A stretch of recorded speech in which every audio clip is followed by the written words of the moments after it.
How is it going on, my fellow epic gamers? Welcome back to another video here today, and today I got another review video for you guys. Today we're going to be reviewing Resident Evil Village. Now you guys probably could have guessed this, but this video is going to contain heavy spoilers, so you have been warned. So for this review, I'm going to break it down into 4 separate parts: the story, the characters, the gameplay, and replayability. And then when I give my scores for all those, I'll be giving the game my overall score. So let's get right into the story. This part's going to have the most spoilers, so if you've not played the game yet, click off right now, because you really need to play this game for yourself. I don't want to be the one to spoil it for you, so once again, I'm warning you. Okay, so the story is a continuation of Resident Evil 7, with the returning protagonist of Ethan Winters, and it takes place 3 years after Resident Evil 7. Ethan and Mia have been put under the government's protection, and also in this time, they had a child named Rose.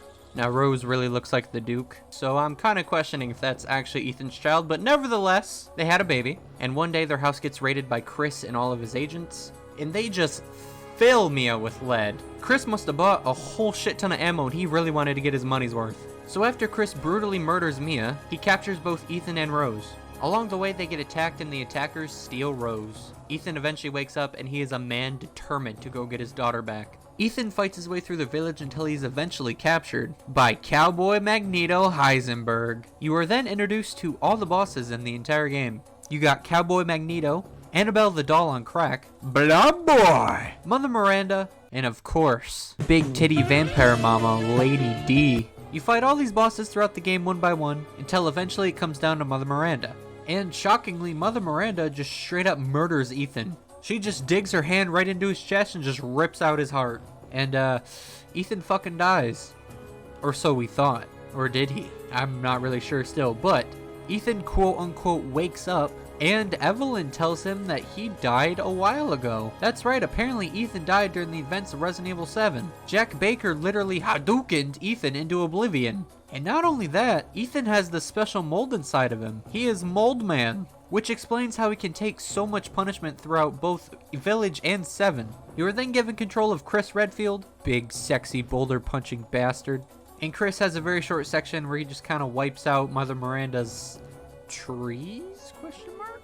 And then the control is given back to Ethan, where he has an epic final boss against Mother Miranda. And when you defeat her, Ethan gets Rose back. Chris comes along to help both Ethan and Rose escape, but Ethan just cannot push anymore. Chris planted an explosive on this big giant monster thing that kind of looks like a vagina, and the explosion will be enough to blow up the entire village. So Ethan hands Chris Rose, he takes the detonator, and Ethan makes the ultimate sacrifice.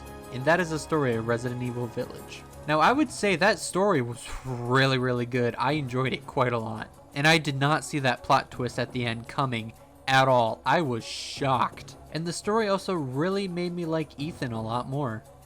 He was very boring in 7, so I didn't really like him that much. But I'm not quite sure what they did in Village that made me like him a lot more, but he was just a lot more likable in Village. So props to you, Capcom. I feel like Chris's inclusion was kind of an afterthought though, considering he only has like, what, 5 minutes of screen time throughout the entire game. I feel like they could have done just a little bit more with Chris, but whatever. I'm just happy he made it in the game at all, I guess. But overall, I would definitely give the story a solid 9 out of 10. Now let's go ahead and move into the characters. The characters in this game are all amazing. Heisenberg was really cool. He personally was my favorite boss fight out of all of them. The doll was super creepy, but also had a really depressing backstory. Blob Boy also had a very sad story. Everyone took him for granted. No one liked him at all. He just wanted to prove that he's cool. But literally no one thought so. Mother Miranda was pretty okay. Her whole motive was to kidnap Rose so Rose can be her own child and all that blah blah blah. Mother Miranda didn't have a lot of screen time either, despite being the big bad. And then of course, Lady D, literally the poster girl for this game. Every single image, trailer, everything had Lady D in it before this game came out. She is definitely the fan favorite in this game, and I can definitely see why. Well, there's 2 big reasons why. I feel like she had a lot more potential though. They killed her off really quick. They hyped her up so bad to be like this big presence in the game, and she dies in the first 2 hours. I also wish Heisenberg had a bigger role, because he was genuinely like probably my favorite out of all of them, behind Lady D of course. And his boss fight was definitely the coolest. And of course, as I alluded to earlier, they made me like Ethan a lot more.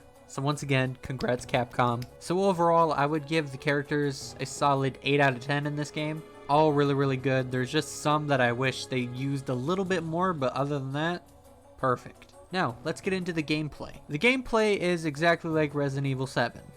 Which is not a bad thing because Resident Evil 7 had some pretty good gameplay. The first person perspective actually adds quite a lot of horror into this game. It can really set you up for a lot of good scares. And the combat is also really, really good. So there's not very much I can say about the gameplay other than it's good. I like it. So the gameplay gets an 8 out of 10. Let's go on to the final section, which is replayability. Now this game has some pretty decent replayability to it. Once you beat the main story, you unlock a new difficulty called Village of the Shadows, which I assume is gonna be hell.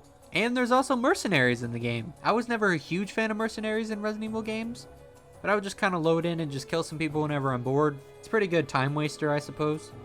It's pretty good in Resident Evil 8. It's kind of very satisfying just running around and murdering everything. Basically, you start off with like only a knife, and then you can purchase a pistol, and then you go out and you just murder everything, get as much points and money as possible, then you come back to the Duke, and you can buy more weapons and ammo and grenades and whatever you want to murder even more people with, and it's actually really, really fun. But other than that, that's about it. So replayability is going to get a 7 out of 10. Overall, Resident Evil Village is a very, very good game, and I highly suggest that you get it if you have not got it already. You will not be disappointed at all. It is a very, very good follow-up to Resident Evil 7, and it's making me very excited for Resident Evil 9, whenever that's coming out, I assume in like 4 or 5 years, somewhere around there. So overall, I would definitely give Resident Evil Village a solid 9 out of 10 overall. Guys, just play it, please. It's amazing, please.